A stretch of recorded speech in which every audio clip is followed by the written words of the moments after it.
സെൻസസിന്റെ ഭാഗമായുള്ള വിവരശേഖരണത്തിന് മാനദണ്ഡങ്ങൾ ഏർപ്പെടുത്താത്തത് അധ്യാപകർക്ക് കടുത്ത ജോലിഭാരമാണ് ഉണ്ടാക്കുന്നത്. കാസർഗോഡ് ഗവൺമെന്റ് സ്കൂളിലെ ഒരു അധ്യാപിക ശേഖരിക്കേണ്ടത് 1000 വീടുകളുടെ വിവരങ്ങളാണ്. ഇത് അമിത ജോലിഭാരമാണെന്ന പരാതിയാണ് അധ്യാപകരിൽ നിന്ന് ഉയരുന്നത്. കാസർഗോഡ് ഗവൺമെന്റ് യു പി സ്കൂളിലെ അധ്യാപിക ഷിബിലി ടീച്ചർ വല്ലാത്ത ആശങ്കയിലാണ്. സ്കൂൾ അധ്യയനത്തിന് പുറമെ അധ്യാപകർക്ക് സെൻസസ് ഡ്യൂട്ടി ലഭിച്ചിരുന്നു. ഇതിൽ ടീച്ചറും ഉൾപ്പെട്ടു. എന്നാൽ കൂടുതൽ വീടുകൾ വിവരശേഖരണം നടത്താൻ ഷിബിലി ടീച്ചർക്ക് ലഭിച്ചിട്ടുണ്ട്. കുറച്ചൊന്നുമല്ല, 1000 വീടുകൾ. സെൻസസ് ഡ്യൂട്ടി കാരണം സ്കൂളിലെ ദൈനംദിന കാര്യങ്ങൾ ആവതാളത്തിലായ സ്ഥിതിയാണെന്ന് നാട്ടുകാരും പറഞ്ഞു തുടങ്ങി.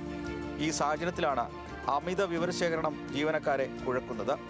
സ്കൂളിലെ പാഠഭാഗങ്ങൾ പൂർത്തിയാക്കാൻ കഴിയാത്തതിന്റെ ആശങ്കയും അധ്യാപകർ പങ്കുവച്ചു.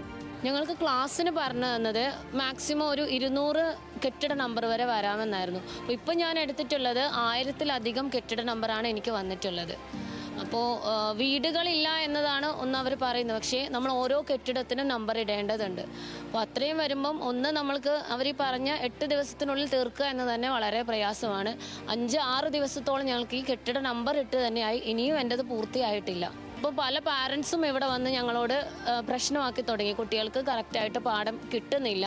അപ്പോൾ ഞങ്ങളിപ്പോൾ ശനി ഞായറിന് പുറമെയാണ് ഇത്രയും എടുക്കുന്നത്. കാരണം ഇത്രയും കെട്ടിട നമ്പർ വരുന്നു. അപ്പോൾ നമുക്ക് പല ആക്ടിവിറ്റികളും ചെയ്ത് തീർക്കാൻ പറ്റുന്നില്ല. ഓണപരീക്ഷയാണെങ്കിൽ ഇങ്ങ് എത്തുകയും ചെയ്തു. അപ്പോൾ അതിനനുസരിച്ചുള്ള പാഠഭാഗങ്ങളൊക്കെ പെൻഡിങ് ആയിട്ട് തന്നെയാണുള്ളത്. ഓണപരീക്ഷ അടുത്തതോടെ പാഠഭാഗങ്ങൾ പൂർത്തീകരിക്കാൻ കഴിയാത്ത ആശങ്കയും സെൻസസ് ഡ്യൂട്ടിക്ക് നിയോഗിച്ച അധ്യാപകർക്കുണ്ട്. പല രക്ഷിതാക്കളും സ്കൂൾ അധികൃതരെയും PTA-യും തങ്ങളുടെ ആശങ്കയും പരാതിയും അറിയിക്കുന്ന സാഹചര്യവും നിലവിലുണ്ട്. വിവരശേഖരണത്തിന് നിശ്ചയിക്കുന്ന ജീവനക്കാരുടെ വിന്യാസം ശാസ്ത്രീയമായി വേണമെന്നാണ് ഇവരുടെ ആവശ്യം. ഡേറ്റ എൻട്രി ചെയ്യുന്നത് ഓരോരുത്തരെയും 34 ചോദ്യങ്ങളുണ്ട്. ഈ 34 ചോദ്യങ്ങളും ചോദിച്ചിട്ട് വേണം നമുക്കിത് ഡേറ്റ എൻട്രി ചെയ്യേണ്ടത്.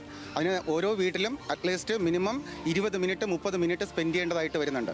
അത് നമുക്ക് ഒരു ദിവസം നമ്മൾ ഉച്ചയ്ക്ക് ശേഷം നമുക്കിപ്പോൾ കിട്ടിയിട്ടുള്ളത് 10 ദിവസത്തെ ലീവാണ് നമുക്ക് അലോട്ട് ചെയ്ത് തന്നിട്ടുള്ളത്.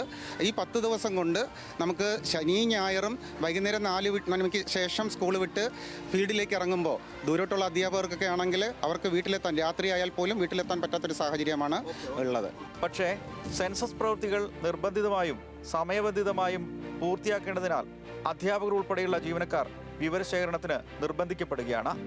പല ജീവനക്കാർക്കും യാതൊരു പരിചയവുമില്ലാത്ത ഇടങ്ങളാണ് ലഭിക്കുന്നത് എന്നതും വിവരശേഖരണത്തെ പ്രതിസന്ധിയിലാക്കുന്നുണ്ട്. എന്തായാലും വിവരശേഖരണത്തിന് ജീവനക്കാർക്ക് നിയന്ത്രിതമായ എണ്ണം നിശ്ചയിച്ചു നൽകണമെന്ന ആവശ്യം ശക്തമാണ്. ന്യൂസ് മലയാളം, കാസർഗോഡ്.